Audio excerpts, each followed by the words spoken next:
Hello students, आज हम BA second year Indian political thinkers के सिलेबस का लास्ट यूनिट शुरू करने जा रहे हैं। इस यूनिट का फर्स्ट चैप्टर है लाला लाजपत राय। अभी तक आपने जितने भी इंडियन पॉलिटिकल थिंकर्स को अपने बुक में पढ़ा है, वीडियोस के थ्रू आपने समझा है, तो आपको ये पता ही चल गया होगा कि 19th और 20th सेंचुरी में इन लोगों ने फ्रीडम फाइट मूवमेंट में कितना बड़ा योगदान दिया है। तो लाला लाजपत राय भी उसी कड़ी के अगले हमारे इंडियन पॉलिटिकल थिंकर हैं, जिनका भारतीय आज़ादी में बहुत बड़ा योगदान रहा है, जिन्होंने भारतीय आज़ादी की लड़ाई को लड़ते हुए अपनी शहीदी भी दी है।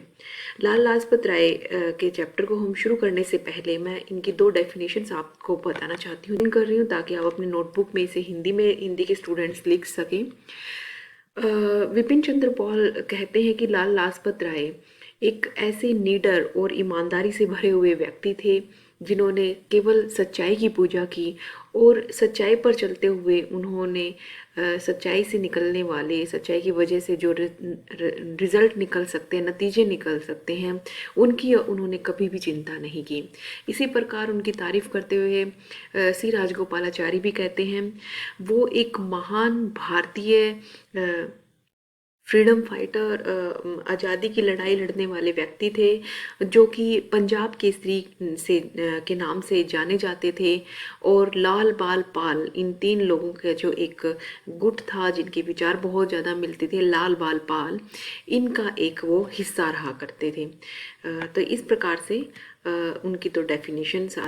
फिर उनके बाद हम उनकी बायोग्राफी और लाइफ हिस्ट्री की बात करते हैं। में हुआ था, एक हिंदू अग्रवाल बनिया फैमिली में वो पैदा हुए थे।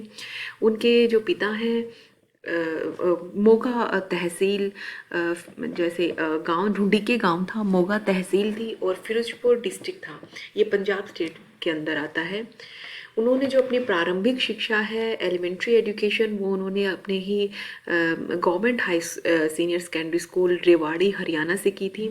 देखिए, आप ये भी जानेंगे कि लाला लाजपत राय हरियाणा से किस प्रकार से जुड़े हैं। कई बार इंटरव्यूज़ में पूछ लिया जाता है, एमसीक्यू में पूछ लिया जाता है कि लाला लाजपत राय का पंजाब के होने के बावजूद भी हरियाणा से क्या जुड़ाव था।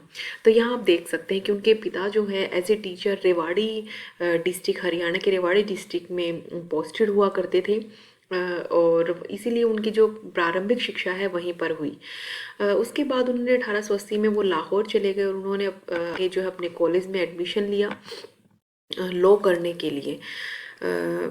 इसी दौरान अपने लॉ करते हुए वो तो महान उनकी ज़िंदगी में इंस्पायर करने वाले फ्रीडम फाइटिंग मूवमेंट के लिए लाला हंसराज और गुरुदत्त जो है, उनसे वो बहुत इंस्पायर हुए अपने कॉलेज टाइम में, और उनसे उनको बहुत कुछ सीखने को मिला। इसके अलावा अगर उनकी राजनीतिक जहाँ से उन्हें राजनीति से जुड़ने की इच्छा हुई, उनसे बात करें तो बहुत सारे ऐसे नाम आते हैं। सर सैयद अहमद खान का नाम इसमें आता है, जो कि एक बहुत बड़े मुस्लिम नेता थे। इसके अलावा दयानंद सरस्वती जो है, दयानंद सरस्वती के कार्यों से बहुत प्रभावित थे, उनके आर्य समाज से बहुत प्रभावित थे, जो कि आप ऑलरेडी एक यूनिट में पढ़ चुके हैं सरस्वती और आर्य समाज के बारे में। 1882 में वो आर्य समाज की मेंबरशिप भी ले लेते हैं। इवन आर्य समाज से रिलेटेड जो एंग्लो इंडियन डीएवी संस्थाएं हैं स्कूल की, उनमें भी वो बढ़ चढ़ कर योगदान देते हैं। मैं ऑलरेडी एक्सप्लेन कर चुकी हूँ कि डीएवी संस्थाएं क्या होती हैं दयानंद सरस्वती चैप्टर में। तो इस प्रकार से वो सर सैयद अहमद खान और दयानंद सरस्वती से बहुत अधिक प्रभावित थे। लेकिन एक टाइम के बाद जो है सैयद अहमद खान जो है कांग्रेस वालों को एक हिंदू की तरह रिप्रेजेंट करते हैं और अंग्रेज़ों से बहुत जुड़ाव महसूस करते हैं, अंग्रेज़ों की बहुत तारीफ़ें करते हैं। तो ये सब चीज़ें देखकर लाला लाजपत राय बहुत दुखी होते हैं और वो सैयद अहमद खान को एक पत्र लिखते हैं, खुला पत्र लिखते हैं, जिसमें वो समझाने का प्रयास करते हैं कि वो देश की एकता के खिलाफ जा रहे हैं, इस देश की आज़ादी की लड़ाई के खिलाफ जा रहे हैं। इस प्रकार से वो क्या है, बहुत अधिक इस ओपन लेटर के बाद बहुत अधिक प्रसिद्ध हो जाते हैं और कांग्रेस उनको बहुत अधिक मानना शुरू कर देती है और अपने अधिवेशनों में इनवाइट करना शुरू कर देती है। आप देखेंगे कि 1889 के इलाहाबाद अधिवेशन में जो है उनका बहुत ही बड़ा स्वागत किया गया। जस्ट बिकॉज क्योंकि वो कांग्रेस के जो एंटी सर सैयद अहमद खान जो थे उनके खिलाफ बोल रहे थे। देखिए इसी दौरान एक और छोटा सा इंसिडेंट मैं आपको बताना चाहती हूँ कि किस तरह से वो हरियाणा से जुड़े हुए थे। हरियाणा के हिसार डिस्ट्रिक्ट की जो कोर्ट है वहाँ से वो अपनी लॉ प्रैक्टिस शुरू कर देते हैं। तो उनका जितना भी लॉ प्रैक्टिस का काम है वो हिसार कोर्ट से हुआ था। 1884 में जो है वो रोहतक चले जाते हैं। रोहतक जाने का रीज़न यही है कि उनके फादर की फिर से हो जाती है, ट्रांसफ़र हो जाती है रोहतक में, तो वो इस प्रकार रोहतक में भी लाला लाजपत राय काफ़ी टाइम तक रहे। इसके अलावा जो है उन्होंने जो पहली बार 1888 में कांग्रेस का जो एनुअल सेशन होता है जिसे वो वार्षिक अधिवेशन बोलते हैं उसमें वो शामिल हुए। 1889 इलाहाबाद अधिवेशन में वो शामिल हुए। इसके अलावा जो बंगाल सेपरेशन हुआ था 1905 में, जिसके बारे में हम पिछली वीडियोस में बहुत बार बात कर चुके हैं, उसमें भी उन्होंने बहिष्कार मूवमेंट में बहुत बड़ा योगदान भी दिया था। और इसके अलावा गोपाल कृष्ण गोखले के साथ वो 1905 में जो इंग्लैंड भी जाते हैं। ये मैं गोपाल कृष्ण गोखले के चैप्टर में आपको एक्सप्लेन कर चुकी हूँ कि क्यों वो इंग्लैंड जाते हैं। वो कांग्रेस की तरफ से प्रतिनिधि बनकर गोपाल कृष्ण गोखले के साथ इंग्लैंड जाते हैं और वहाँ के लोगों, वहाँ की संसद को बताना चाहते हैं कि इस प्रकार जो अंग्रेज हैं उनके ऊपर, भारतीयों के ऊपर अत्याचार कर रहे हैं। और वो बहुत सारे भाषण भी देते हैं और प्रसिद्ध हो जाते हैं। इसके अलावा उन्होंने बहुत सारे फार्मर्स राइट के लिए, किसानों के अधिकारों के लिए भी उन्होंने बहुत सारे मूवमेंट्स चलाए। खास तौर पर अजीत सिंह जो कि भगत सिंह के चाचा हैं, उनके साथ मिलकर भी उन्होंने बहुत सारे फ्रीडम मूवमेंट चलाए, जैसे कि लायलपुर कैनाल कॉलोनी बिल था, बारी दोआब कैनाल केस था। इन दोनों केसेस में उन्होंने बढ़ चढ़कर किसानों के लिए उन्होंने आवाज़ उठाई अजीत सिंह के साथ मिलकर। यही वजह है कि वो अंग्रेज़ों की नज़र में सीधे आ गए और पहली बार वो जेल जो इन दो बिलों के प्रोटेस्ट के तौर पर करने के तौर पर जाते हैं। मांडले जेल में वो जाते हैं पहली बार। एमसीक्यू में पूछ सकते हैं कि मांडले जेल वो कौन सी जेल में पहली बार गए। इसके अलावा देखिए फ्रीडम मूवमेंट के बारे में और जानकारी या उसमें और ज़्यादा अपना योगदान देने के लिए उन्होंने बहुत सारी चीज़ें की। वो जो है पत्रकारिता की तरफ, जर्नलिज्म की तरफ मुड़े, रेगुलर अपने लेख लिखा करते थे न्यूज़पेपर्स में। खासतौर पर ट्रिब्यून में जो लेख है वो बहुत अधिक प्रसिद्ध हुए उनके, और आज भी वो जो है आर्काइव डिपार्टमेंट्स की शोभा बढ़ाते हैं दिल्ली में उनके जो लेख हैं वो। तो इस तरह से वो जो है अपने योगदान को लगातार जारी रखते हैं। 1886 में जो है महात्मा हंसराज हुआ करते थे, जो कि एंग्लो वैदिक संस्थाओं यानी कि आर्य समाज से रिलेटेड जो डीएवी स्कूल है, जिनकी फुल फॉर्म दयानंद एंग्लो वैदिक है, उन स्कूल्स को चलाने में वो बहुत अधिक योगदान देते हैं। बहुत सारे स्कूल ऐसे ओपन करवाते हैं लाहौर में। तो ये भी एमसीक्यू में पूछा जा सकता है कि किसके साथ मिलकर उन्होंने डीएवी संस्थाएं चलाई। महात्मा हंसराज के साथ। इसके अलावा उन्होंने 1921 में एक नॉन प्रॉफिटेबल एक संस्था एनजीओ को चलाया है, जिसे सर्वेंट ऑफ पीपल सोसाइटी का नाम दिया। तो ये भी एमसीक्यू में पूछ सकते हैं कि कौन सी सोसाइटी जो है लाला लाजपत राय ने ओपन की, या फिर सर्वेंट ऑफ पीपल सोसाइटी किसने ओपन की, कब की, इस्टेब्लिश की कब की, 1921 में। इसके अलावा 1926 में ये एमसीक्यू पहले पूछा भी गया है कि इंटरनेशनल वर्कर कॉन्फ्रेंस यानी कि अंतर्राष्ट्रीय मजदूर सम्मेलन, 8वें मजदूर अंतर्राष्ट्रीय सम्मेलन में किसने भाग लिया, लाला लाजपत राय ने, और कब भाग लिया, 1926 में। ये इंपॉर्टेंट एमसीक्यू है, पहले भी पूछा गया है। इसके अलावा एक इम्पोर्टेंट एमसीक्यू ये पूछा गया है कि लाला लाजपत राय कांग्रेस के कौन से वार्षिक अधिवेशन के अध्यक्ष बने और कब बने। तो ये कोलकाता के वार्षिक अधिवेशन के अध्यक्ष बने थे, जो कि 1920 में हेल्ड हुआ था।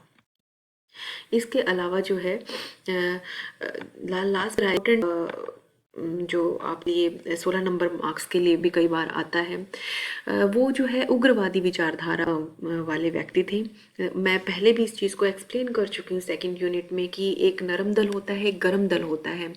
नरम दल जो है उसे उदारवादी विचारों वाला व्यक्ति भी कहते हैं, मॉडरेट व्यक्ति भी कहते हैं। ये कांग्रेस पार्टी का वो धड़ा है जो अंग्रेज विनय, प्रार्थना पत्र लिखने की, बातचीत से हल सुलझाने की याचनाएं करने के पक्ष में है कि, और ये मान मानते हैं कि अंग्रेज़ों का शासन जो है वरदान है भारत के लिए और भारतीयों को बहुत कुछ सीखने को मिलेगा अंग्रेज़ों से। तो अंग्रेज़ों से किसी प्रकार के डायरेक्ट कन्फ्लिक्ट में या डायरेक्ट विरोध में आप न घुसे। ये नरम दल वाले कांग्रेसी मॉडरेट जैसा चाहते थे। लेकिन दूसरी तरफ जो गरम दल था, एक्सट्रीमिस्ट जिन्हें कहते थे, उग्रवादी भी कहते थे, वो बिल्कुल उनके ठीक विपरीत थे। वो अंग्रेज़ों में बिल्कुल बिलीव नहीं करते थे कि कभी अंग्रेज़ उनका किसी प्रकार से हेल्प कर पाएंगे या अंग्रेज़ जो शासन बहुत अच्छा है, वरदान है। वो चाहते थे कि अंग्रेज़ों का विरोध किया जाए और जल्द से जल्द भारतीयों के लिए आज़ादी मिले। तो इस उग्रवादी विचारधारा को लेकर आने वाले 3 लोग थे जिन्हें लाल बाल पाल भी कहा जाता है। लाल का मतलब लाल लाजपत राय, बाल का मतलब बाल गंगाधर तिलक और पाल का मतलब विपिन चंद्र पाल। तो लाला लाजपत राय जो है उग्रवादी विचारधारा के धनी थे जो अंग्रेजों के शासन में पूरी तरह से यकीन नहीं करते थे। लेकिन एक चीज़ और मैं यहाँ कहूँगी कि वो हिंसा में भी बिलीव नहीं करते थे जैसे कि अन्य उग्रवादियों के बारे में माना जाता है। बट उनके विचार ऐसे थे कि वो ब्रिटिशर्स से किसी प्रकार की याचना प्रार्थना नहीं करना चाहते थे। इसके अलावा एक इम्पोर्टेंट एमसीक्यू है, कई बार पूछ लिया जाता है कि पंजाब केसरी किसे कहा जाता है। तो पंजाब केसरी जो है लाला लाजपत राय को कहा था। यहाँ लिखना चाहूँगी बीच में हैं बाल गंगाधर तिलक और तिलक के जो राइट हैंड लाजपत राय बैठे हुए हैं यहाँ पर, और इधर आप देख सकते हैं विपिन चंद्र पाल को। तो ये लाल बाल पाल की जोड़ी है। अब देखिए उस मेन पॉइंट पे आते हैं जो कि लाला लाजपत राय के लिए बहुत फेमस है।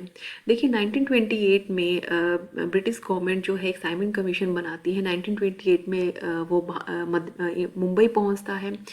वहाँ पर उनका बहुत अधिक प्रोटेस्ट होता है। प्रोटेस्ट इसलिए होता है, ये कमीशन बनाया गया था भारतीयों की राजनीतिक व्यवस्था को जांचने परखने के लिए, लेकिन इसमें एक भी भारतीय शामिल नहीं था, सभी गोरे अफसर शामिल थे। तो भारतीयों को ये बात बहुत अटकी कि भारतीयों की व्यवस्था को जानना चाह रहे लेकिन उसमें कोई भी भारतीय शामिल नहीं है, सभी गोरे अंग्रेज अफसर हैं। तो इस चीज़ को लेकर इनका प्रोटेस्ट या विरोध होना शुरू हो गया।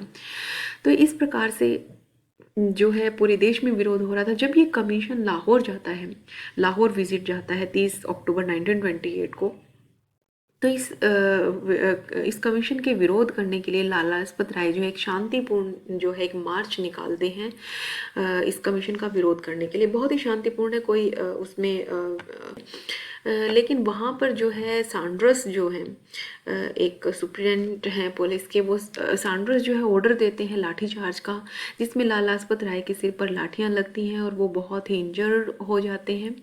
और इसी दौरान जो है वो उनकी इंजरी हील नहीं हो पाती है, ठीक नहीं हो पाती है। और वो कहते भी हैं, एक बहुत ही फेमस वाक्य है और एमसीक्यू में बहुत बार पूछा जाता है कि ये शब्द किसने कहे हैं। वो कहते हैं कि मेरे शरीर पर लगी लाठी का प्रत्येक वार ब्रिटिश साम्राज्य के कफन में एक कील की तरह साबित होगा।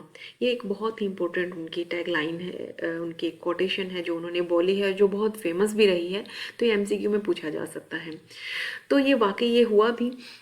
उनका बदला लेने के लिए जिस प्रकार से भगत सिंह, राजगुरु और इन सब लोगों ने एक क्रांतिकारी मूवमेंट चलाया, लोगों में इतनी सारी देशभक्ति की भावना भी इंक्रीज हुई इनकी डेथ के बाद, और वाकई में इसी तरह काम किया। ये कह सकते हैं कि अंग्रेजों के वापस जाने के दिन इनकी मृत्यु के बाद हो गए थे। तो इस प्रकार अपनी इंजरी से ये जब हील नहीं, ठीक नहीं हो पाता, तो ये जो ग्रेट सोल है, आत्मा है, 17 ऑफ नवंबर 1928 को इस दुनिया से चली जाती हैं। इसके बाद जो इम्पोर्टेंट आता है इनकी बुक्स के नेम, जो कि बहुत बार एमसीक्यू में पूछे कि इम्पोर्टेंट बुक है मेज़िनी एंड गारिबॉल्दी। ये जो मेज़िनी है ये इटली के एक क्रांतिकारी विचारधारा के व्यक्ति थे जिनसे लाला लाजपत राय जो है बहुत अधिक प्रभावित हुई। इसी तरह से गैरिबॉल्डी हुआ करते थे, तो इनके ऊपर इन्होंने अपने विचार भी रखे, एक बुक भी लिखी।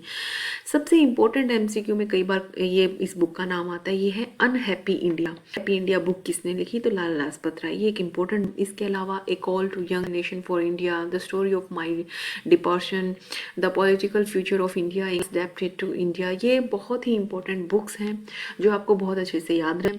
जब आप अपना 16 नंबर का क्वेश्चन पूछेंगे, लिखेंगे, तो उसमें आपको जब आप शुरुआत में इंट्रोडक्शन देंगे और दो डेफिनेशन लिखेंगे, तो उसके बाद ये लिस्ट है ये आप ज़रूर लिख दें, इससे आपका क्वेश्चन और भी ज़्यादा इम्पैक्टिव हो जाएगा। बाकी जितने भी MCQ आपके आने वाले हैं इस चैप्टर से, वो मोस्ट ऑफ मैंने इस वीडियो में कवर कर दिए हैं। आप इस वीडियो को अपनी बुक को ओपन करके, जो आपको बुक बताई है मैंने, उससे मैच करते हुए सुने बहुत अच्छे से, आपको बहुत अच्छे से याद भी होगा। और बेस्ट ऑफ लक। चैप्टर को हम आगे अगले नेक्स्ट वीडियो में भी करेंगे, लाला लाजपत राय के पॉलिटिकल आइडियाज़ को पढ़ेंगे। तब तक स्टे ट्यून। Thank you.